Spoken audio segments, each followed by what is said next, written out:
Hello दोस्तों, स्वागत है आप लोग का स्टडी यूपीएससी में। और अब हम लोग चलते हैं चैप्टर नंबर 8 की तरफ, इंडियन थिएटर्स। इतना कुछ ज़्यादा पूछता नहीं है इस सब्जेक्ट से भी, पर फिर भी हम लोग कवर करेंगे ये। ठीक है, जहाँ तक हो सके वहाँ तक मैं कवर करूँगा। संस्कृत थिएटर्स, क्लासिकल थिएटर्स, फोक थिएटर्स, ये सारी चीज़ें कवर करेंगे हम लोग। थोड़ा सा चैप्टर लेंदी है, तो बिना टाइम वेस्ट किए शुरू करते हैं हम लोग इंडियन थिएटर्स में। उसके बाद बात करेंगे आगे। ठीक है, इंट्रोडक्शन से शुरू करते हैं। Introduction. It has been postulated that the excavated ruins at Sitabena and Jogimara caves represent the world's oldest amphitheater. This is just one of the instances that highlights the long tradition of theaters in Indian cultural scenario. In Bharat Muni's Natya Shastra, Lord Brahma created the Natya Veda for the pastime of the gods. Combined elements of that four Vedas, Natya Shastra itself was written in the period between 200 BC and 200 AD and is the first formal treatise on dramaturgy. In its 10th type of play, from a one act play to 10 act play, have been described and cover all aspects of classical Sanskrit literature. देखो, सीताबना और Jogimara caves में ना सबसे बड़े बड़े amphi theatres पाए गए। Amphi theatre मतलब जैसे वो स्टेज टाइप होता है, वैसा वो पाया गया है। और ये बताता है कि पिछले टाइम में भी लोग नृत्य और ऐसा कुछ करते थे। जैसे कि भरत मुनि के नाट्य शास्त्र में लिखा हुआ है, जो चार वेदास मिला के नाट्य शास्त्र का जो पूरा का पूरा बताया है कि नाट्य क्या होता है और कहाँ कहाँ से क्या क्या लिया गया है, वो चार वेदा के हिसाब से। मैंने पिछले लेक्चर में पूरा पढ़ाया था कि कौन कौन से चार वेदा से क्या क्या लिया गया है। रस भाव, ये सारी चीज़ें ली गई हैं। नाट्यशास्त्र जब बन रहा था तो भगवान ब्रह्मा ने भगवान बाकी जो गॉड्स थे उनके पास टाइम के लिए बनाया था ये सब। तो ये सब आप लोग याद रखें, ध्यान रखें, याद करने की ज़रूरत नहीं है। क्लासिकल संस्कृत थिएटर की तरफ बढ़ते। Theatre in India begins as a narrative art form which encompasses a connotation of music, dance, and acting. Recitation, dance, and music were integral part of theatres. The Sanskrit word nataka was derived from the root word nata, which actually means a dancer. Rupaka, Drishya Kavya, Preksha Kavya were other words used to describe drama. In ancient India, plays are generally of two types. जो theatre था India में वो एक narrative art form था। Narrative मतलब करके दिखाने वाला आर्ट फॉर्म था। तो जैसे कोई भी एक्टिंग करके दिखाई जाती है वैसे ही ये था। और उस एक्टिंग में, उस थिएटर में डांस, ड्रामा, कुछ कहना, बोलना, ये बहुत इंटीग्रल पार्ट था उस टाइम पे भी। ये जो नाटा जो नटका है, संस्कृत और नाटका, वो नट से लिया गया है। नट मतलब डांसर। उसके बाद अलग अलग चीज़ें ऐड की, जैसे रूपका मतलब रूप के बारे में, दृश्य काव्य मतलब जो दिखता है दृश्य, फिर प्रेक्षक काव्य, ये सारी चीज़ें भी आती गई ड्रामा को डिस्क्राइब करने के लिए। जनरली दो टाइप के प्लेस होते हैं, एक लोकाधर्मी और एक नाट्यधर्मी। देखो, लोकधर्मी मतलब realistic depiction of daily life, जो भी रोज़मर्रा की ज़िंदगी में जो चल रहा है उसका डिपिक्शन किया जाता था। और Natyadharmi were conventional plays with a more stylized narrative and overt symbolism.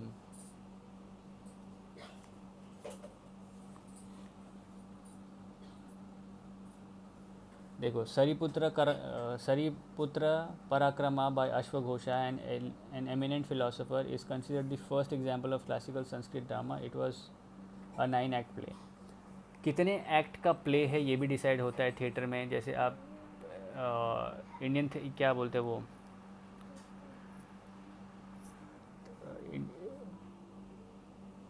Actually नाम भूल गया। ठीक है, हाँ, सरिपुत्रा पराक्रमा जो है वो अश्वघोष ने लिखा है। वो 9 एक्ट का प्ले था। बहुत बड़े फिलोसोफर थे अश्वघोषा। आप जाके पढ़ो उनके बारे में, जब जिसने भी फ़िलासफ़ी ऑप्शनल में ली होगी उनको पता होगा कि अश्वघोषा की फ़िलासफ़ी क्या है।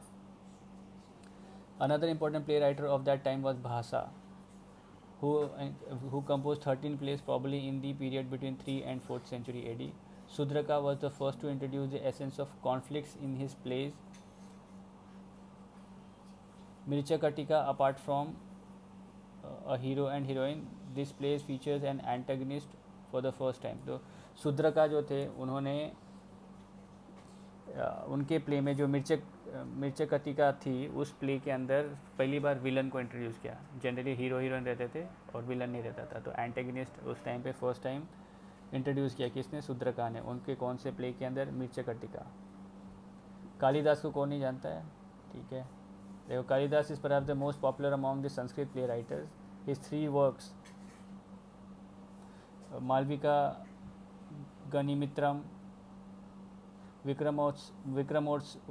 विक्रमोर्वशी, ठीक है, शकुंतलम तो बहुत फेमस था. कितने लोगों ने शकुंतलम पढ़ी भी है.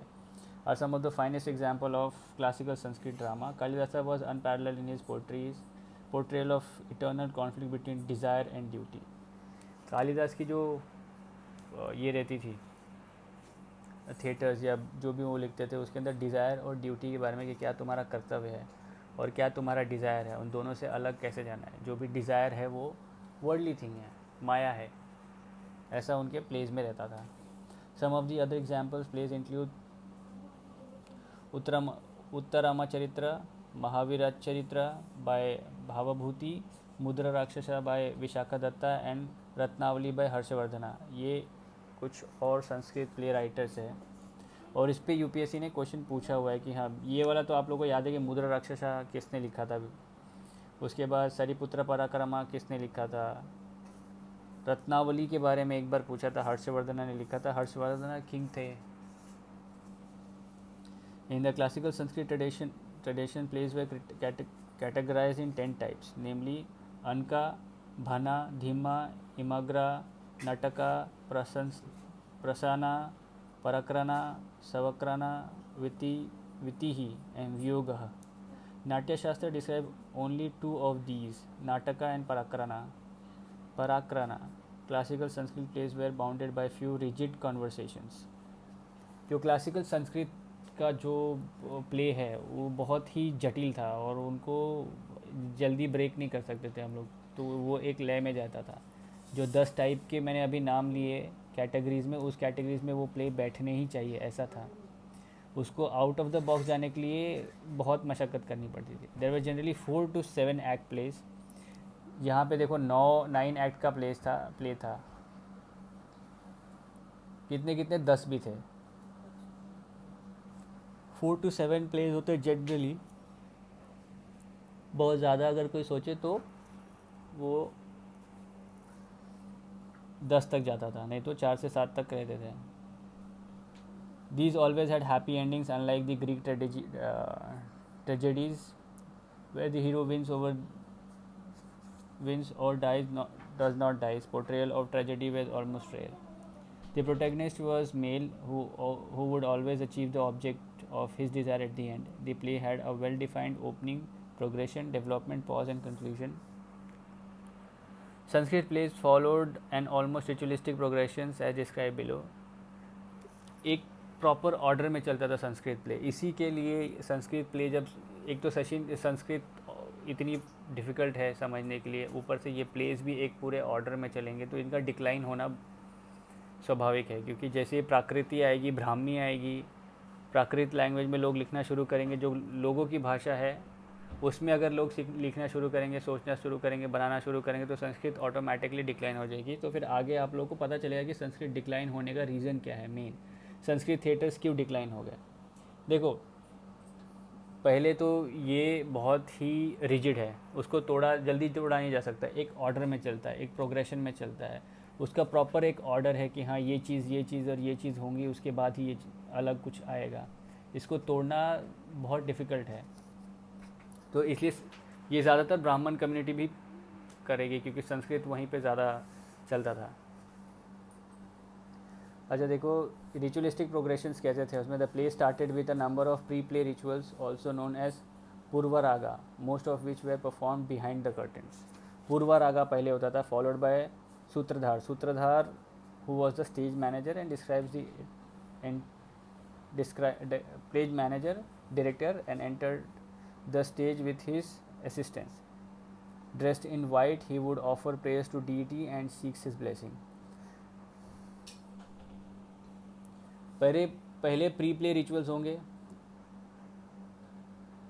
वो कर्टन के पीछे होते थे, जैसे पर्दा होता था पर्दे के पीछे होते थे. उसके बाद सूत्रधार एक आता था. आपने देखा है कि एक बीच बीच में एक नरेटर पहले आता था कि अच्छा अब 2 साल बीत गए हैं, अब देखते क्या हुआ. 3 साल बीत गए, सॉरी 3 साल बीत गए, अब देख के क्या हुआ. वैसा सूत्रधार था.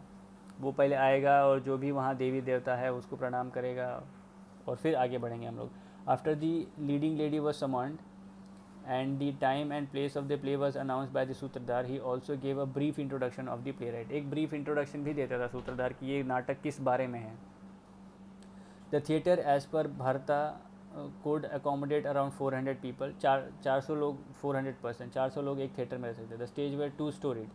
2 स्टोरी के स्टेज रहते थे, जैसे सीढ़िया टाइप होता है ना कि एक फर्स्ट माला और दूसरा माला, पर वो दोनों के बीच में गैप बहुत कम होता था. तो जो नीचे वाला था वो ऐसा समझते थे कि मनुष्यों के लिए है और जो ऊपर वाला है वो भगवान के लिए. तो जो भी भगवान वाली एक्टिंग करेंगे वो लोग ऊपर करेंगे और जो मनुष्य वाली एक्टिंग करेंगे वो नीचे करेंगे. The stage where 2 storied while the upper floor was use for representing celestial sphere. Celestial मतलब भगवान वो या आत्मा वगैरह जो भी. The lower one represent the terrestrial people मतलब जो ज़मीन धरती पर रहने वाले. Curtains were use to intensify the impact of the play, however mask were not use.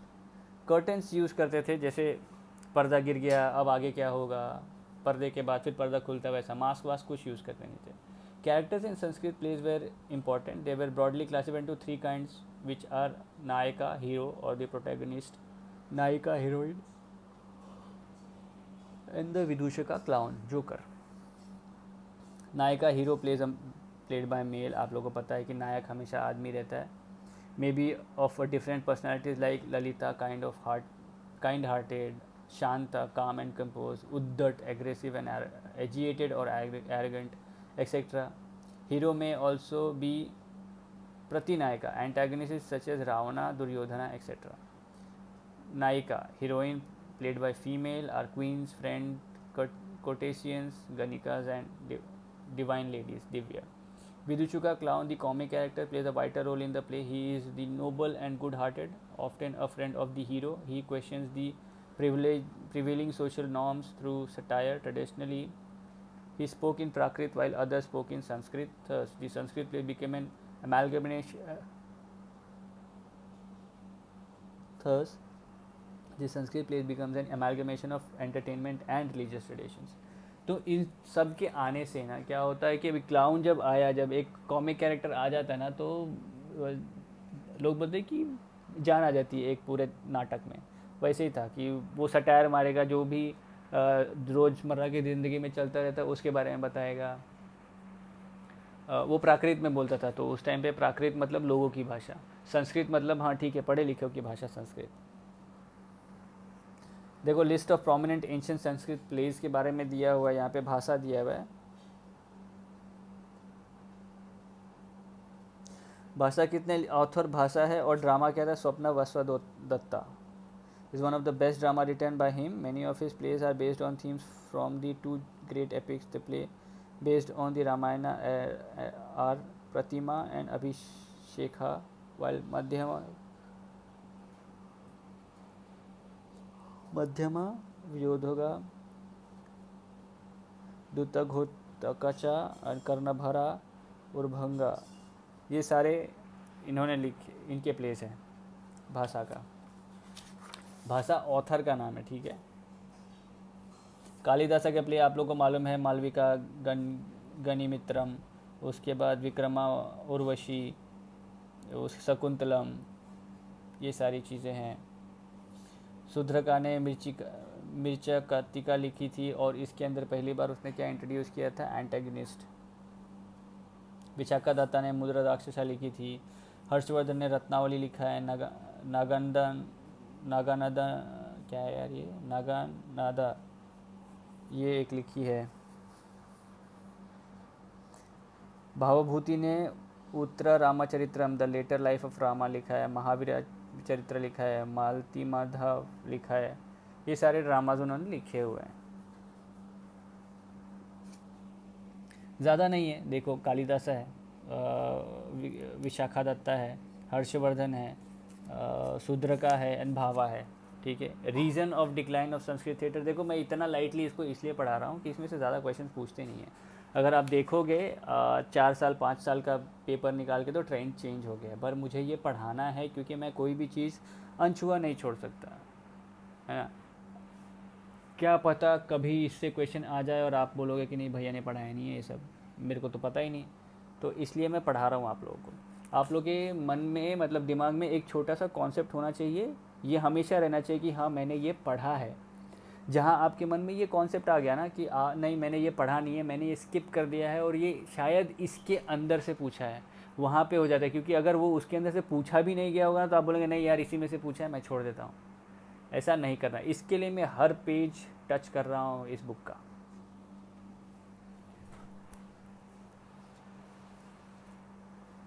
देखो reason of decline of Sanskrit theatre, देखो मैंने तुम आप लोगों को पहले बोला कि संस्कृत कैसा पढ़ी लिखों की भाषा है, लोगों को जो समझ में आने वाली भाषा है वो प्राकृत है। तो जैसे ही प्राकृत सब जगह फैलने लगा, संस्कृत वैसे ही डिक्लाइन होने लगा। उसके बाद जब मुग़ल आए और बाकी सारे आए तो उन लोगों को संस्कृत समझ में आती नहीं थी, या तो अरबी समझेगी, अफ़गानी समझेगी या उर्दू समझेगी। ये 2 रीज़न्स हैं इसके डिक्लाइन होने के, मेन 2 रीज़न हैं। अभी पढ़ाते हम लोग। The reason for the decline of Sanskrit theatre includes the following: as Sanskrit dramatist began to diverge towards poetry and the lyric writing started gaining popularity over the dramatic works। देखो poetry, जब संस्कृत के जो drama लिखने वाले लोग थे जब पोइट्री में चलने जाने लगे, क्योंकि पोइट्री को ज़्यादा पॉपुलैरिटी मिलती है। अब ऐसी बात है कि जो गाने होंगे उन लोगों को ज़्यादा पॉपुलैरिटी मिलेगी तो लोग वो गाने ही लिखेंगे ना, ड्रामा थोड़ी ना लिखेंगे। द रिजिड ऑर्थोडॉक्सी, मैंने आप लोगों को बताया कि संस्कृत का जो भी ड्रामा है वो बहुत रिजिड था, उसको ब्रेक करना थोड़ा मुश्किल था। तो the rigid orthodoxy of the Sanskrit theatre restricted the creative space of new play writers who turn to other forms. जो क्रिएटिविटी है ना संस्कृत ड्रामा में ला नहीं पाते थे क्योंकि वो बहुत रिजिड था, बहुत जटिल था। तो अगर नया कुछ ला ही नहीं पाते तो फिर फ़ायदा ही क्या है। इसके लिए दूसरे फॉर्म में चले गए जो नए नए राइटर्स थे। As Sanskrit became more and more embellished, it lost popularity among the masses. It lost popularity among the masses, okay. It was increasingly confined at the religious sphere and among the Brahmins, while other languages such as Pali and Prakrit took its place. With the advent of Muslim rulers, Sanskrit theatre took a definite setback as dance and music gained patronage। Sorry, मैंने आप लोगों को बताया ना, ये मैंने chapter शुरू करने से पहले ही बताया था कि क्यों डिक्लाइन हुआ था। मुस्लिम राय, म्यूज़िक को ज़्यादा तवज्जो मिलने लगी, डांस को ज़्यादा तवज्जो मिलने लगी, कोई थिएटर में ज़्यादा नहीं था, ड्रामा कोई देखता नहीं था, इसके लिए वो डिक्लाइन होने लगा। रिलीजियस, मैंने आप लोगों को बताया कि संस्कृत पढ़े लिखों की भाषा है, रिलीजियस लोगों की भाषा है, वहाँ पे उतने ही ग्रुप में कन्फाइंड रहेगा, तो वो वाला भी एक सीन है। देखो कोडियात्तम, India's oldest continuing form of theatre and living tradition that has survived since 10th century AD in Kerala. It completely adhered to the rule laid down in Natya Shastra and is the traditional privilege of the Chakya and Nambyar caste of Kerala. The play is performed in Sanskrit, Prakrit and Malayalam with musical instrument Mizhavur and Adaka providing the background music. All the characters begin in the play with Nirvana, a recollection of the past event of the story. After this, the story unfolds in a leisurely fashion with commentaries on social, philosophical and political behavior. Margi Madhu Chakya is a leading exponent of this art form. कोटियात्तम एक India's oldest continuing theatre है, अभी भी है वो केरला में, जो कि चाक्या और नाम्ब्यार कम्युनिटी जो है ना कास्ट में। तो आपने कभी देखा हो ना किसी का नाम अगर आपने देखा हो कि ये नाम्ब्यार, तो वो उस कम्युनिटी के, उस कास्ट के लोग ये प्ले करते थे। ये प्ले ज़्यादातर संस्कृत, प्राकृत और मलयालम में किया जाता था और कुछ म्यूज़िकल इंस्ट्रूमेंट्स थे वो बजाए जाते थे। पहले सब निर्वाणा से शुरू होता, निर्वाणा मतलब पुरानी स्टोरी, मतलब फ्लैशबैक आप जिसको बोलते हैं, इस टाइम पे फ्लैशबैक से शुरू होता था और फिर कंटिन्यू होता था। ये आपका संस्कृत थिएटर्स यहाँ पे ख़त्म हो गया। संस्कृत थिएटर्स में याद क्या करना, देखो इतना सब कुछ मैंने पढ़ा तो दिया, ठीक है। वर्थ का कितना है मेरे को नहीं पता, क्योंकि अभी आने वाले प्रीलिम्स में इसमें से कितना क्वेश्चन पूछा है, क्योंकि करंट अफेयर्स में इसके बारे में कुछ अभी मुझे दिख नहीं रहा है करंट अफेयर्स में। फिर भी तो आपने पढ़ तो लिया कि संस्कृत थिएटर का रीज़न क्या है डिक्लाइन का। एक बार ये क्वेश्चन पूछा हुआ था, पर आपके दिमाग में रहना चाहिए कि भाई संस्कृत के क्यों हो गया। एक बार कभी किसी ने पढ़ा दिया या पढ़ लिया ना, तो दिमाग में रहना चाहिए।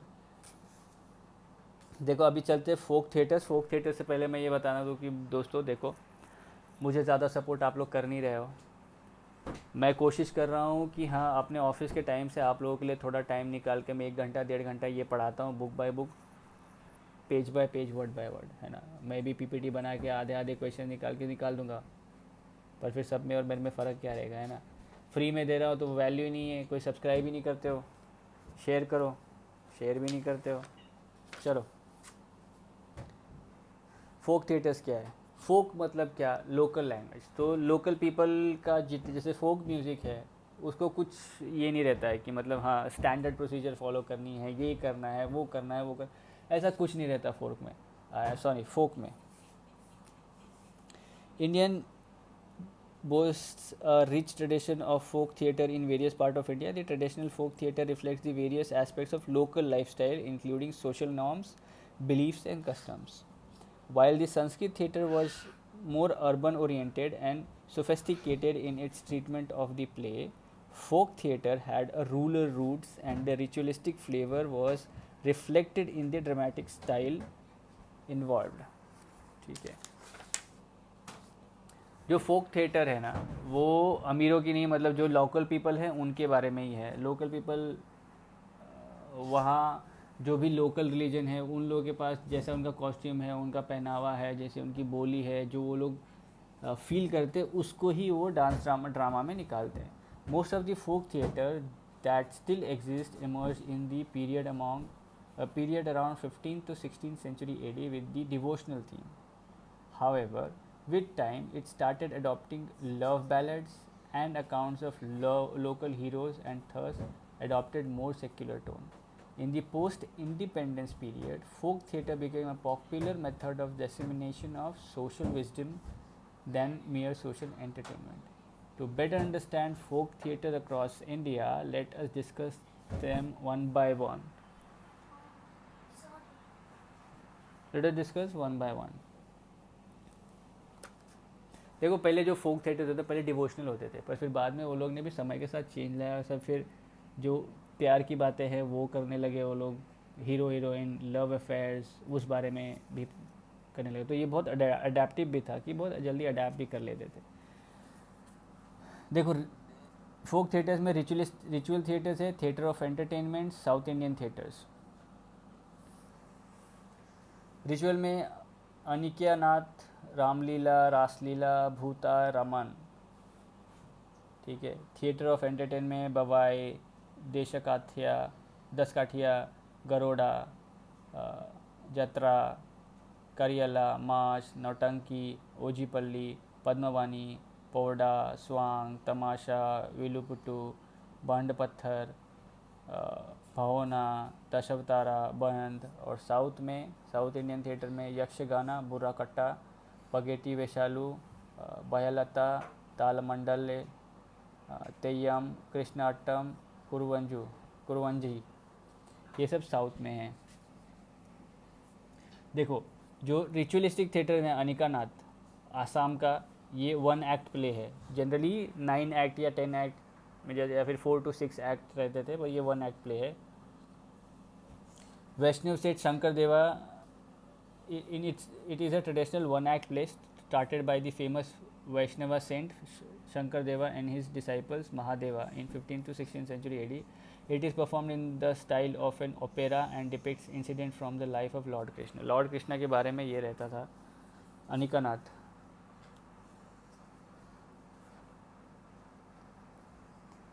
Sutradhara or narrator is accompanied by a group of musicians known as Gyan Bayan Mandali, who plays Khol and Chabal. One of the unique features of this form of theatre is use of masks to depict special expression. Plays are written in Assamese, Maithili, mixed language called Brajwali. Brajwali is a mixture of Assamese and Maithili, ठीक है। ओजेपल्ली ये भी आसाम का है। Ojapali is a unique narrative theatre from primarily associated with the festival of Manas or the serpent goddess.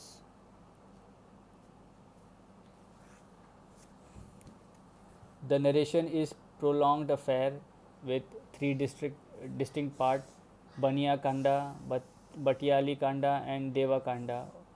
खंडा खंड आप लोगों को पता ना, खंड एक खंड दो खंड वैसा। Oja is the main narrator and palis are the member of the chorus. Oja pali मतलब ओझा मतलब नरेटर मेन, आप समझ लो। ओझा मतलब लीड सिंगर और पल्ली मतलब जो कोरस में गाते पीछे वो। भावना आसाम में the idea is to spread religious and moral message to people through entertainment and drama. It is presented by Anika Nath and use of Vaishnavite themes are common. The Sutradhar narrator narrates the play and sings verses from holy text. Songs and music are also part of it. This folk theatre was introduced by Shankar Deva in 16th century. देखो भावना मतलब क्या, जो एक religious moral जो message आप देते हैं ना, वो मैसेज दिया जाता था इस थिएटर में। रामलीला तो आपको पता ही है, रामायण के ऊपर रहता था। नकल और भांड नकल मतलब मिमिक्री, तो मिमिक्री परफॉर्म करते थे ये लोग, पंजाब के हैं। बहरूपिया और नकलची भी कहा जाता था इसको। मुस्लिम भांड कम्युनिटी इसको परफॉर्म करती थी। नकल और भांड अगर बोल दे तो मुस्लिम भांड कम्युनिटी इसको परफॉर्म करती थी। उत्तर प्रदेश पंजाब में ये रहता है। उसके बाद नौटंकी आपको मालूम है नॉर्थ इंडिया में। Song is one of the most popular form of theatre in north. तो किसी का सॉन्ग रचा के वो लोग करते थे। जैसे ये इसकी मेंशन कहा दिया है आईन अकबरी, जो अबू फज़ल ने लिखी थी, जो अकबर के कोर्ट के नवरत्न में से एक थे Abu Fazal.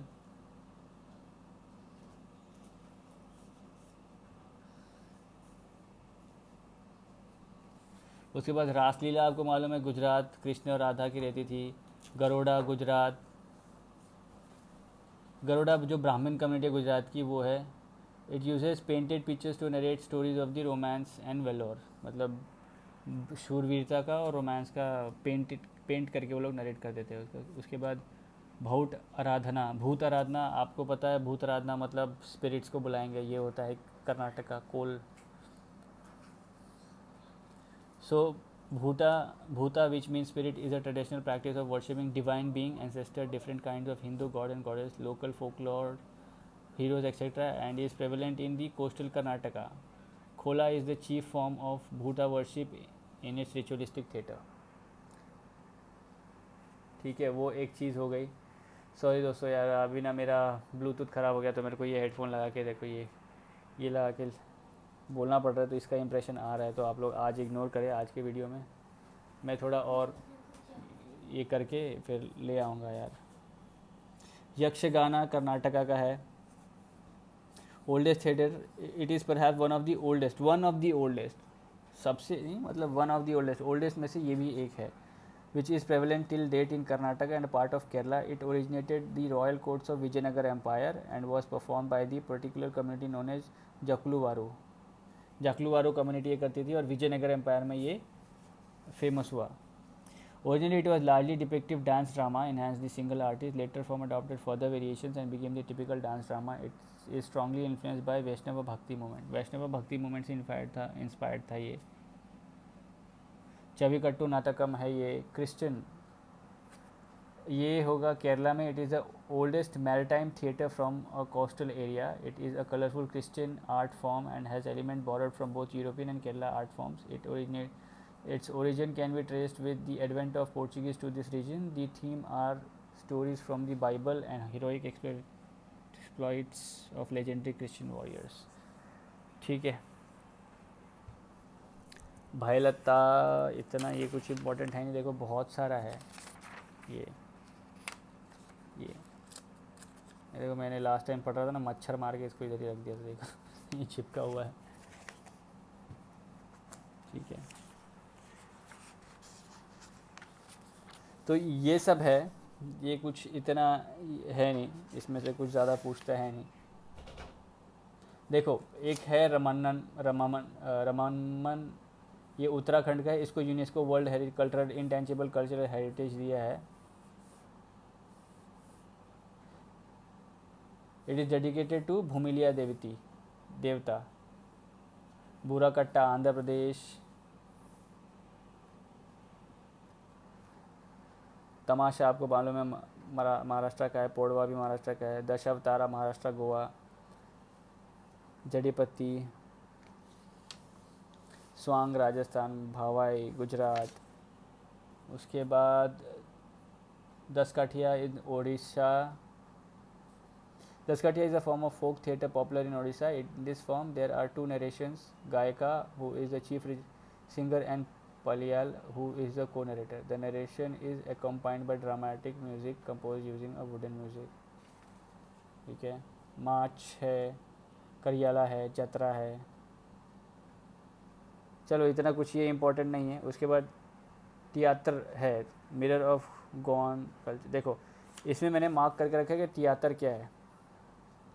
It performed mainly in the Roman Konkani dialect and include music, dance and singing. Theatre revolves around social, religious and political themes. It is considered to be the mirror of Goan the culture. Mirror of Goan the culture. ठीक है. इसके बाद इसमें questions पूछे नहीं कभी, मैंने कभी देखा नहीं है कि इस पर से कभी क्वेश्चन पूछे हैं, पर फिर भी पढ़ा देता हूँ. तो ये जनरली ये थिएटर्स है, सारे के सारे आपको याद करने नहीं है. जितने मैंने कराए उतने ही कर लो, पेपर निकल जाएगा. अगर आए इसमें से क्वेश्चन तो निकल जाएगा. अभी आते हैं हम लोग मॉडर्न थिएटर्स पे. Modern Indian theatres. India's post medieval और modern theatre was shaped during the colonial era. Translation of both ancient Sanskrit text and western classics became available which gave an impetus to theatre. Work of Gotthold Ephraim Lessing and Shakespeare were adopted. Rise of cities such as Calcutta, now Kolkata, Madras, now Chennai, created a need for new form of entertainment. Thus, the Western proscenium style of theatre emerged in the 18th and 19th century. Many theatres sprang up in Calcutta in 19th century, such as Belgachia, Natyashala, Shobha Bazaar, Natyashala, etc. During the British era, Indians developed their own theatrical style, combining the features of both Western and Indian style. These theatres also became commercialized. Theatres also became commercialized, with cost being imposed on viewership, unlike the ancient past, where the theatre was mostly open to all. Common themes were social evils such as dowry, caste system, religious hypocrisy, and even political affairs. The British government even imposed Dramatic Performance Act in 1876 to counter the growing political awareness.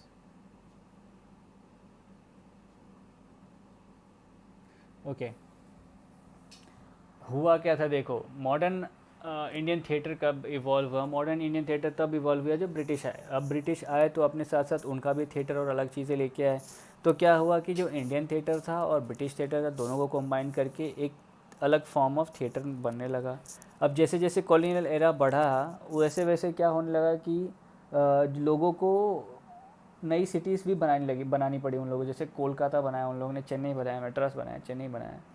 उस time पे उन लोगों को भी तो एक entertainment चाहिए था, तो उन लोगों ने थिएटर बनाए. तो ऐसे ही बहुत सारे थिएटर इवॉल्व होने लगे. एक तो बंगाल में इवॉल्व हुआ और चेन्नई में इवॉल्व हुआ. फिर इस जो ये जो थिएटर थे ना, उनकी थीम्स ही ये थी, सोशल मैसेज था. तो इसकी वजह से पॉलिटिकल अवेयरनेस, और फिर कास्ट सिस्टम नहीं करना चाहिए, डाउरी नहीं लेना चाहिए, इन सारी चीज़ों के बारे में ज़्यादा अवेयरनेस होने लगी. तो उस टाइम पे फिर इन लोगों ने क्या किया कि थिएटर्स को कमर्शियलाइज़ कर लिया. मतलब प्रॉफिट मेकिंग एक चीज़ बनाई कमर्शियलाइज़ करके कि अच्छा ठीक है, आप थिएटर देना है तो आपको पैसे लेने पड़ेगा और तब जाके आप वो प्ले देख सकते हो. पहले की तरह नहीं कि सभी के लिए था कि कोई भी आए, कैसे भी आए, मुफ्त में आए, आके बैठ जाए और नाटक देखे. ऐसा नहीं था. उन लोग ने कमर्शियलाइज़ कर दिया. फिर उनको लगा कि नहीं यार, पॉलिटिकल अवेयरनेस तो बहुत ज़्यादा बढ़ने लगा थिएटर से, ये लोग बहुत ज़्यादा इन्फॉर्मेशन देने लगे.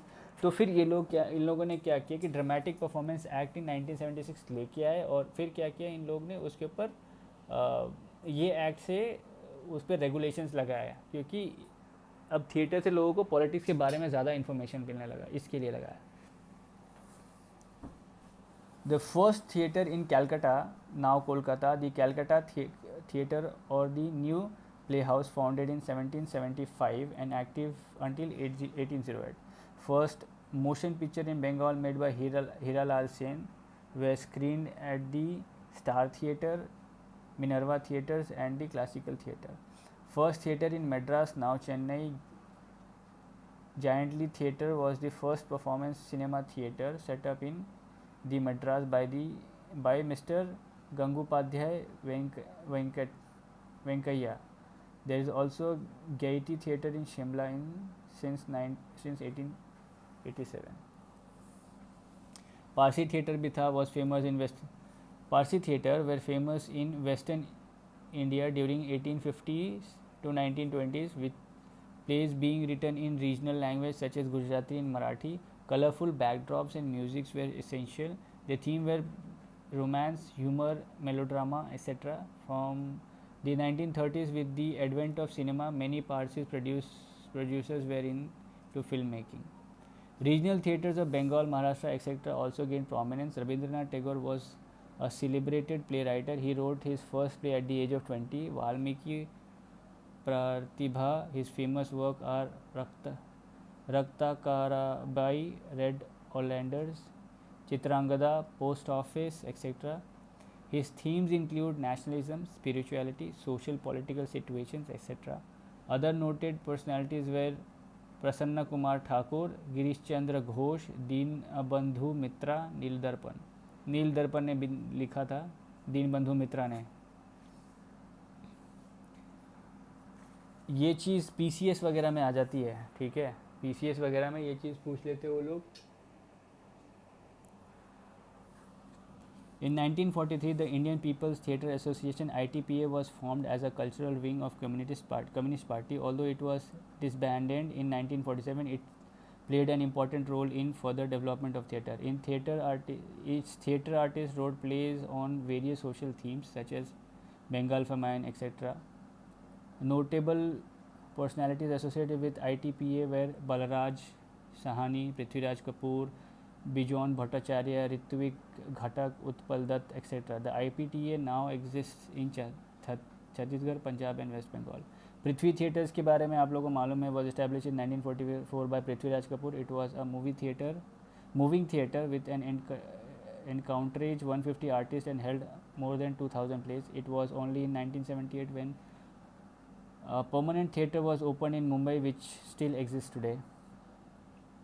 In 1952, the Sangeet Natak Academy was established for promoting performing the art include theatre, giving further impetus to the development of theatres in India. The National School of Drama also contributed in producing great theatre personalities. Kalakshetra Manipur was formed by Hesnam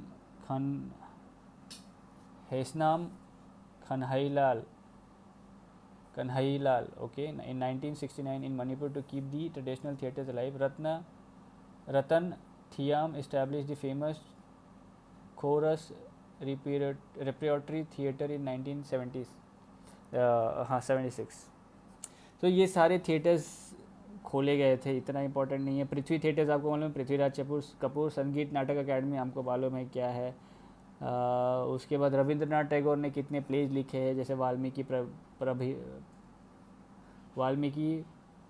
प्रतिभा उन्होंने लिखा है, फिर रक्तकरम भी लिखा है, चित्रांगदा लिखा है, post office लिखा है, नील दर्पण दीनबंधु मित्रा ने लिखा है, ये सारी चीज़ें हैं. उसके बाद आया Girish Chandra Ghosh was a Bengali actor. He was also responsible for the golden age of Bengal theatre. He was largely responsible for the golden age of Bengal theatre. He founded the Great National Theatre, the first Bengali professional theatre company in 1872, and wrote nearly 40 plays and acted and directed many of them. Binodini Desai, popularly known as Noti Binodini, was a Bengali actress and theatre artist. She was the prima donna of Bengal theatre and the first woman in India to become the notable stage performer from the Bengal Presidency in 1870s. She began her career in acting at the age of 12 and ended up in the time she was 23, as she later recounted in her noted autobiography, Amar Katha, which was published in 1930. She also made a contribution in founding the Star Theatre.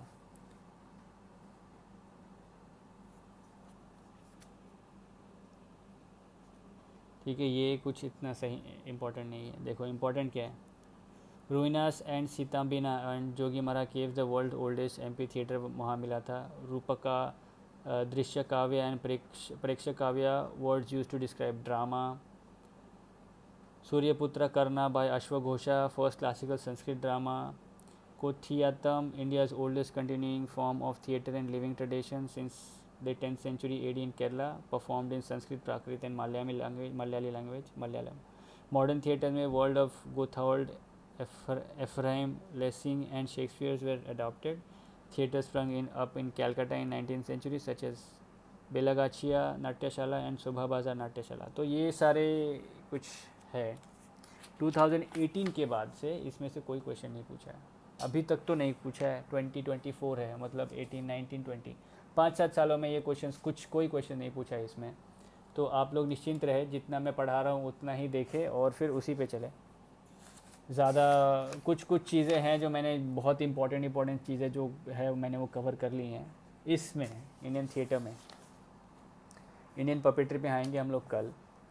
और दोस्तों आप लोग channel को subscribe नहीं करें, subscribe कर लो. मैं free में पढ़ा रहा हूँ आप लोगों को. आधा बुक तो मैंने ख़त्म कर लिया, मतलब हाँ आधा ख़त्म कर लिया हम लोगों ने.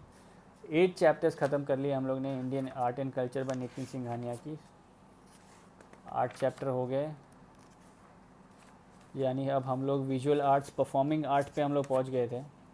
विजुअल आर्ट्स तो मैंने आप लोगों को ये सब कुछ पढ़ाया, बहुत कॉम्प्रिहेंसिवली कवर किया है. ठीक है. परफॉर्मिंग आर्ट्स में भी हम लोग 7 चैप्टर ख़त्म कर दिया. इंडियन डांस फॉर्म्स ख़त्म कर दिया हम लोगों ने. इंडियन थिएटर्स ख़त्म किया आज.